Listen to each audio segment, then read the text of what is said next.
Hello everyone, welcome along to another Saturday session and day 10 of One A Day for May, where I'm releasing a video every single day for the month of May to celebrate hitting 300 million views on the channel. So here we are. Today we're doing something slightly different. It is a video I came across of things that I've never realized that I'm doing wrong, apparently.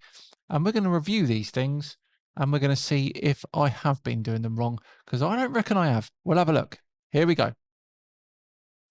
Please do like and subscribe, all the good stuff, and we'll get on with this. Way of doing things, but many of us are making the usage of everyday things a lot harder for ourselves than we realize. From the most efficient way to eat fast food to the only way you should be washing fruit, get ready for your mind to be blown as I reveal a whole ton of things you never realized you've been doing wrong. We shall see. Big Mac Balancing Act. Mm, Fast food is an easy and convenient option when you're on the go. The bonus being that it's usually dangerously I agree there. delicious. I love a McDonald's. McDonald's takeout is one of life's simplest. And the great thing about running marathons and training loads is you can eat a lot of McDonald's. It's a good hack. Pleasures, but eating one on the move isn't always the easiest task. Whether it be whilst walking or in your car, the absence of a table can end with your Big Mac and fries looking like a big mess. I don't know. I think I do a good job of eating on the move at McDonald's. I love a McMuffin on the move. But it turns out there is a right way to eat Mickey D's on the go. First, you flip open the burger or nugget box and place it on top of your drink, poking the straw up through the fold of the box. I've seen this before. Next, fill the empty side of the box with your fries, and voila, you have your very own instant fast food trough to eat from. Face first. Now, that's fine. That's all well and good if you're gonna want to walk around with a drink as well and your food and everything. But problem, if you got a weak box and it breaks, you've lost your food. It's game over. You just got a drink left. It's high risk, high reward, high risk. Too risky for me. I'm not doing that. I've not been doing this wrong. If you wish to literally pig out. While it may look a little gimmicky, it has been touted as the ultimate hack by the guys at the Golden Arches themselves. Well, Delicious. I still don't A little agree. shameful, just as every McDonald's meal should be. One dodgy box and it's over. After diving face first into fast food, now it's time for something a little healthier. Okay. You might be shocked to find out that you've been washing fruit completely wrong this whole time. Most people wash fruit individually under running water, but turns out that running them through a cold dishwasher cycle is just as effective and washes all your fruit and veg at once. While the idea of washing fruit through a soap-filled dishwasher cycle sounds very unhealthy, don't worry. There are no suds to be seen with this method. The secret is to add some distilled white vinegar, also known as acetic acid, into the tab tray, which acts as a disinfectant that can eliminate bacteria and viruses. I'm sorry, this is way too much effort for washing your fruit. Pick a piece of fruit up, run it under the tap, wash it, job done, eat it. You don't need to put it all through. This is way too much effort. You might think this dishwasher method would result in a big old smoothie, but it really does work with each piece of fruit making it through the washing whirl. I don't doubt it works. I don't doubt it works. It just seems pointless. What a colossal waste of time and energy. To protect more delicate items such as kiwis and grapes, place them on the top rack and put heavier produce like melons and pineapples on the bottom. By the way, who has this much fruit in their house? Come on. If that wasn't enough, turns out your dishwasher can do a whole host of things you'd never imagined. Oh, it just gets worse. Steaming salmon. No. Tightly sealed foil by No. through a cycle with your dirty dishes for a no-hassle dinner. The hero of kitchen appliances. Looks like the dishwasher is well and truly cleaning up when it comes to multitasking talents. I mean, you might want to try that with salmon, but you wouldn't want to risk it with chicken, would you? Fruit pursuit. More fruit. Now that our fruit is squeaky A lot clean, of food it's in time this to one. serve it up. But chances are you're probably doing that wrong too. Watermelon slices are a refreshing treat on a hot summer's day, but preparing these little triangles of joy can be pretty time-consuming. Instead of messing around with complicated slicing techniques, why not opt for the easiest chopping method possible that also cuts out any fuss with Start by slicing the watermelon in half and laying one flat side on a cutting board. Then slice the half melon from one side to the other at even intervals, followed by cutting in the opposite direction, forming cuboid-shaped chunks. And there you have it, watermelon sticks that are easy to eat and can be served as is. I mean, I don't think that's one. Number one, I mean, I don't know what it's like in America or other countries, but over here, we don't tend to chop up watermelons like that just to eat. Well, I don't anyway.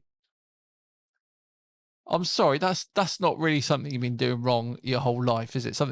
This is not a thing you've realised you're doing wrong. This is just a better way to chop something. Dear, oh dear.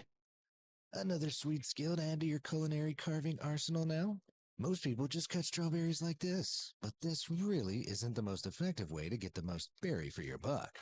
Cutting the tops off wastes a good amount of the strawberry and also leaves behind some of the worst bits of the fruit. While most attention is given to removing the stalk, most people don't realize that strawberries can have a quite tough inner core, and not removing this can result in an eating experience that's not very good. Oh, come on, The that's best way to serve up the most succulent strawbs is to use none other than a straw.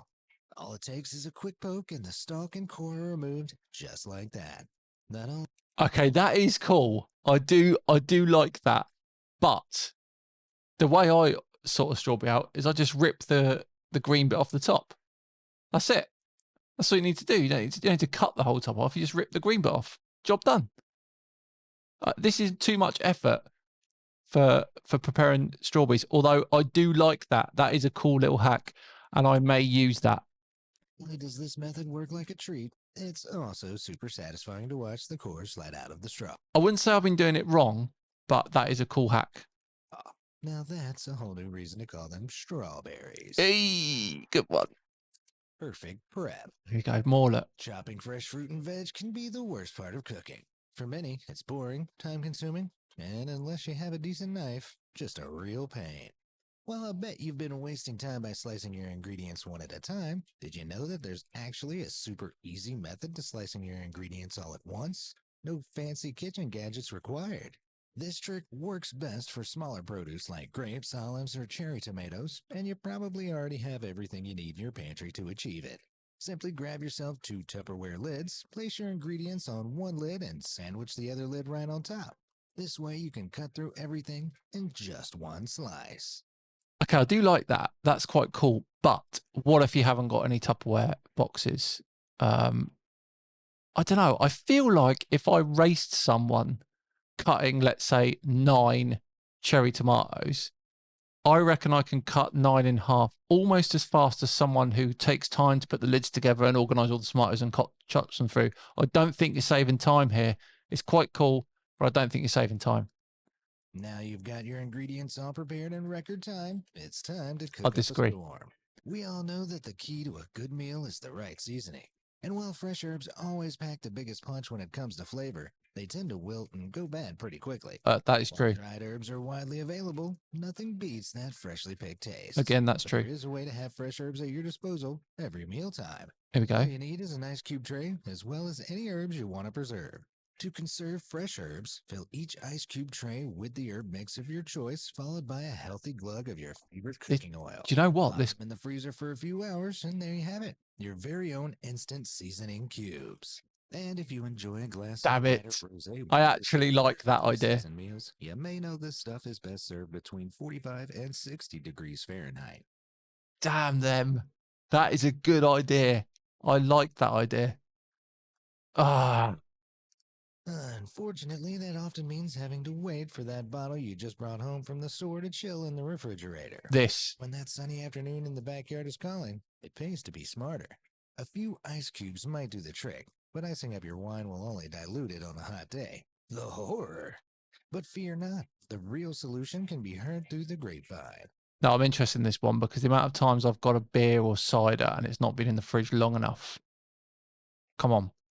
Wine experts recommend adding frozen grapes to your glass to instantly cool down the contents without diluting it. I was hoping to come into this thinking I've not done things wrong in my life, but I'm telling you now, that is a great shout. Frozen grapes. Not dissimilar to olives and martinis, you can even eat those wine-soaked grapes after draining the glass. Cheers. Wow, looks like the freezer might be catching up on the dishwasher for appliance of the week. Yeah, I like that one. That's a good one. Saucy secrets. When it comes to French fries, everyone has their perfect sauce. The problem is, in a fast food joint, you'll find yourself getting up and down over and over to refill those pesky paper condiment cups that are. Now, I think this is a US thing because in the UK, we get, sometimes there are those, but normally you get just a little tub of sauce and you can sort of ask for as many as you want. Are too small for purpose. Yeah. While Well, condiment fans out there might have noticed that those teeny cups contain pleats in their design, you may not realize there's a very specific reason for this. You can stop taking extra measures to ensure you're getting enough sauce, because with just a few pulls, these small saucers are transformed into larger condiment holders. In its pulled-apart state, the vessel can hold the amount of 2 cups worth of ketchup, barbecue dip, or whatever that's your fancy. That's great, but who does that with the tomato sauce in, by the way? And what's more, you can finally give your fries the full-length dunk they deserve. Like, again, that seems like a lot too much effort for the reward. Spectacular. There's no better accompaniment to a chilled glass of grown-up grape juice than a big pack of salty, savory chips. Yeah. But is there a better way 100%. to binge on what the Brits call crisps? Well, for Crisps. starters, Yep. Pringles' cylindrical container has become iconic, but it's not exactly the most user-friendly design. While Agreed. the Door 2 protects the Pringles from shattering, it also makes them annoyingly difficult to get out.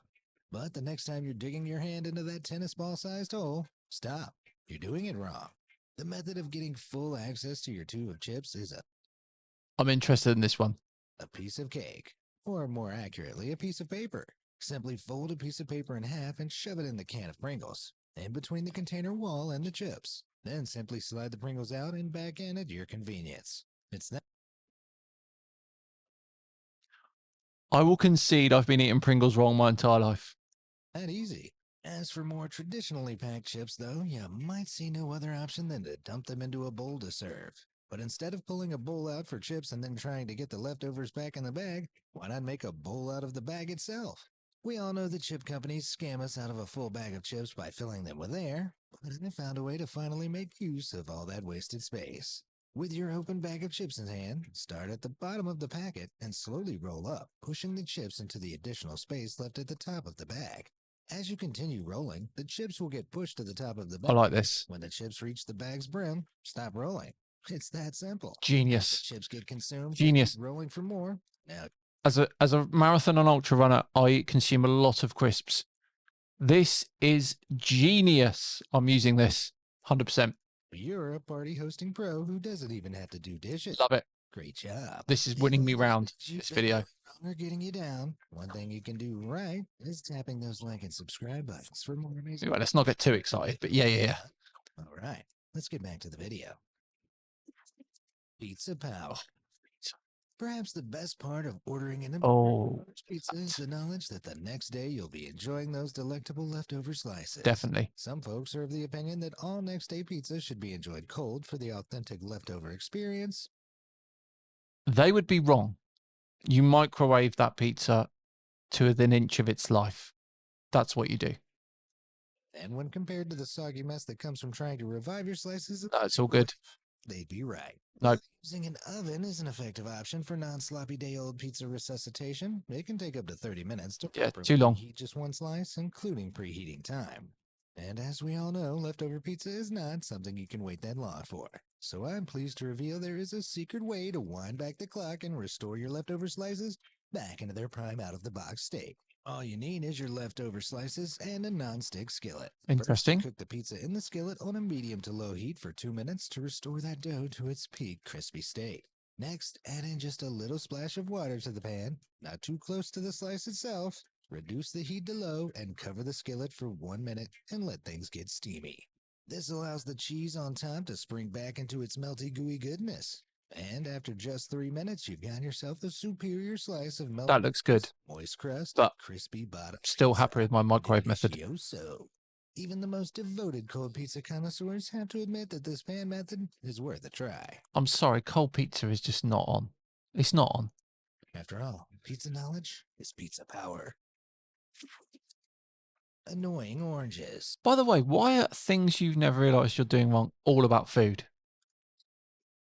Despite being one of the most appealing fruits around, there's no denying that oranges can be a bit of a pain. You can spend what seems like forever digging your fingernails into the rind, trying to pull off the peel piece by piece, only to end up with sticky. Yeah. I feel that. That is a problem. Well, That is a problem. that easy peel oranges and satsumas are a stroke of inventive selective breeding genius. There's actually another easy way to peel regular oranges. And this method will make you look like a culinary genius. Not only does it look like a work of art, the unraveled citrus carving you see here is super easy to achieve. It takes just 3 quick steps. First, Okay. make 2 thin cuts on each end of the orange, and then lightly trace the knife to make a light slice along the middle of the peel. Here's where the magic happens. Simply unfurl from where you cut your slit, flatten out the edges, and reveal your orange I like that. slices. Separated. That is a very good little method. Very good. I'm going to use that on the kids as well because that might make them want more orange. And ready to eat. Hey, presto. Now you've got a super easy way to get all those succulent segments, and you're also a bona fide food artist. While those citrus skills are Well impressive, played. you can save yourself even more time with this next trick, which allows you to skip peeling your orange while on the go altogether. To create your very own pre-prepped and protected orange, begin by creating a thin slice around the circumference of the peel by slowly rotating the fruit around. Next, take a spoon and wedge the handle up in between the peel and the flesh of the fruit to separate them. Repeat this on both sides of the orange. You can then pry off each side of the peel later, kind of like a little orange Pokeball, without I mean, that's fine, but I don't really eat oranges on the go. It's not really a thing that I do, but okay. having to get your hands sticky. While you can't catch Pokemon with this orange to go, you'll certainly be catching the attention and admiration of anyone lucky enough to get a glimpse of your glorious unsheathed orange. I wouldn't go that far. I don't think you're going to be sat on the bus watching a guy unsheath his orange like a Pokeball thinking, oh, that's good. Oh, yeah. Come on. Beat the box. Here we go. There are few pleasures in life that come close to ordering in Chinese takeout. Chomping down on oodles and noodles in your favorite pair of sweatpants is an experience like no other. And just the sight of that iconic Chinese takeout box is enough to set anyone's stomach rumbling. Well, you're probably more interested in what's inside the box. This is something I wish we had here in the UK. We don't get these cool boxes. We just get like little, like clear Tupperware box things, sort of like that thick and like that big. And it all just gets chucked in there and you just have to empty it on a plate. I'd love the box. Love it. What's in the box? You might have missed the fact that the iconic vessel itself is a wondrous work of origami. The entire thing is cut from just one piece of folded cloth, Nice. which means there's no way your Kung Pao chicken can ever pow itself out of the box. While being leak-proof already puts this takeout box a cut above the rest, its all-in-one nature holds a secret second use that not too many people realize. If you have a traditional Chinese takeout box with a handle, start by unhooking and removing it from the cart. Then simply pull apart the box, spread your food out, and there you have it. Nice. Paper plate. Don't worry if your box Let's do- doesn't have a handle. One thing I'd love to do is try Chinese in a traditional box like that. You can do this with any Chinese takeout box, including Probably tastes no different, but still. the ones held together with adhesive, with a little bit of prying. Seeing as the whole point of takeout is convenience, why ruin it by giving yourself dishes to do? True. Especially after you've slipped into that sweet, sweet food coma. Yeah, and here in the UK, that's what we have to do. We have to get our plates out and chuck it all on the plates. Come on, let's start a petition for UK takeaways to have those boxes. It's not just the Chinese takeout box that has hidden depths. Looks like the humble pizza box is also hiding a secret. Turns out Okay. you can transform many a variety of pizza box into a smaller container for your leftovers in just a few simple steps. That is First, rip genius. the lid off the pizza box, leaving just the base as well as your all-important pizza. Next, remove the 2 tabs on the edge of the box, leaving a V-shaped cut in each That- side. Then you can close the half box up, saving space in the fridge and securing your leftovers. I like that, but there's never enough pieces left for me to do that. It's just not an option.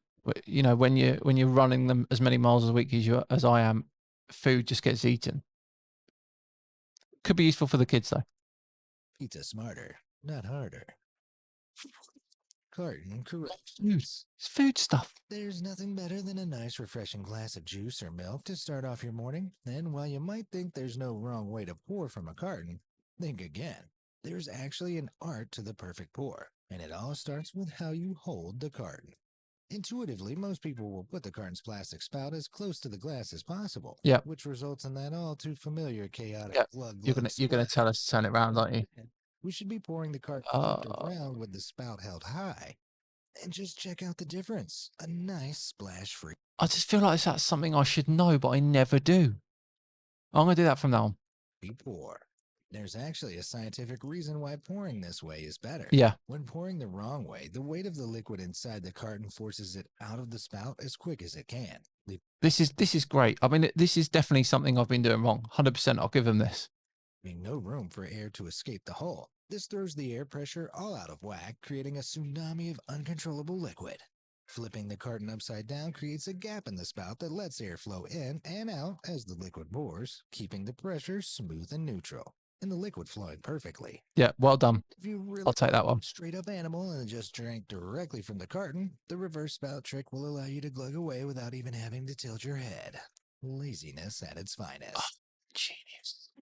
Yolk hero. Oh, we're on to eggs. Separating an egg yolk from the white is easily one of the most fiddly, cursed parts. Yeah, that's not great, that. Methods of passing the yolk from one side of the shell to another or running the yolk through your fingers do work. They take time and create a big old mess on your hand. Grim. Instead, you can repurpose an I've seen this. water bottle to quickly extract the egg yolk from the whites with some good old-fashioned suction. Yeah, I like this one. Convenience is this satisfying to watch. Any other method just seems egregious. Sliced cream. Rock hard ice cream is a problem anyone with a sweet tooth or two is all too familiar with. And I, for one, have bent many a good spoon hacking away to no avail. Yep. The solution? Use a knife to cut that bad boy into slices instead to create free. I'm sorry, but I'm not happy with this one. Look at the absolute state of it. That is going to cause a massive mess. What? Put it on the side for 10 minutes. Let it warm up a bit. Job done. Portion discs of divine delight. What's more, the ice slicing method also happens to be the easiest way to make ice cream sandwiches. A mess. Those delicious little discs of ice creamy goodness will fit perfectly between two cookies. Oh, that does look nice. And the benefits of the ice slice don't stop. Yeah, there. okay, stop that now. This. You and a buddy are both eyeing up that last tub of ice cream in the freezer. Why waste time dutifully digging out an equal number of scoops into each of your bowls when you can just cut it in the middle? Instant bowls, all right. Instant gratification. I'll give him that one. Cold. That does look good. Can-dos. While drinking soda gets a lot of bad press, considering the high sugar and sweetener content, what about the cans we drink them from? Let's face it, you don't really know where that soda can you just pulled from the refrigerator has been, or what's been in contact with it. From warehouse floors to store shelves that could have played host to all kinds of uninvited climbers, cockroach. I mean, I've had a lot of canned drinks in my life, and I think I've been all right. I don't think that's too much of a worry, that. Rodents, you name it. In fact, back in 2013, CBS found that soda cans sold at stores, restaurants, and vending machines were covered in all sorts of different bacteria in jaw-dropping quantities. That's grim. Can't do away with the soda cans. Using a straw is a great way to protect against germs. But we all know the struggle of using a straw with a can. Wow. Often the straw is too long and floats out of the hole, flopping over the side, making it tricky to get a hold of. Yeah, I know what they're going to say. There's a solution. While the tab on a soda can's original purpose is as a ring pull to pop open the refreshing goodness, it also has a second purpose. And I promise, after you see this, the hole. you'll never drink soda the same way again. It's going to be the hole. Stable straw experience. Yeah. Simply flip the can tab around so it's covering the drinking hole. Then pop your straw down the middle and voila, a built-in straw holder. I don't know anyone who drinks a can of fizzy drink like that. Not a single person. So, no, I disagree with this one. I don't think we're doing it wrong. When you're sipping soda this smartly, who cares about the inevitable diabetes? Hammer time. Here we something not food related. Here we go. It's already so well crafted for purpose, the design Here we of the go. hammer hasn't changed much in centuries. But in recent years, many manufacturers have added a new feature to modern hammers that most people haven't even noticed. Instead of holding the nail in place, I know what they're going to say. There's a little notch at the top which you can sort of put the nail in, and then you can sort of like, you don't have to hold it. You can just put it on top of the hammer and bosh, whack it in. with your fingers and risking a potential painful finger bash, turns out there's a very simple way to make your DIY a lot less dire. Check this out. Yeah.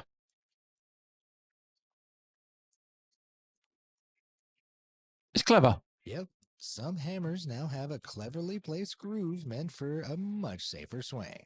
The indent on some hammerheads even has a small magnet inside to hold nails in place on the hammer so you don't hit your thumb. Now, I mean, my hammer at home hasn't got that, and it would be cool to have it, but I don't do enough nailing to warrant getting it. You know, I hang the odd picture up, and that's about it. that trick gets an unabashed thumbs up from me.